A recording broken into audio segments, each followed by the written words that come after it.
Welcome back to my channel রাজা রানীর blog. আজ হচ্ছে শুক্রবার আর একদিন পরেই হচ্ছে আমাদের মনসা পুজো। আর দেখো এখানে সকাল সকাল মা সব কাজ সেরে এখন বসে গেছে চাল ছাড়তে, আর ভাই এইদিকে পুজোর জন্য সমস্ত বাসনগুলো বার করে নিচ্ছে। মনসা পুজোতে আমাদের বাড়িতেও পুজো হয়, সাথে পাড়াতেও পুজো হয় বড় করে। আর আমাদের এখানে সব থেকে বেস্ট পুজো হচ্ছে মনসা পুজো।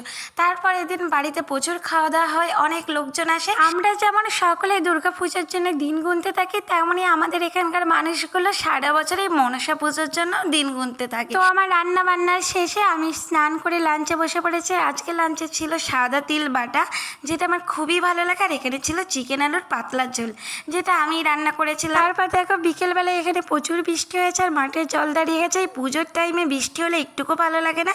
আর দেখো গাছে বেশ অনেক পেয়ারা হয়েছে, তাই খাওয়ার জন্য কিছু পেয়ারা আমরা এখানে পেরে নিয়েছি। তাহলে জলটা দেখা যাচ্ছে নেক্সট ভিডিওতে।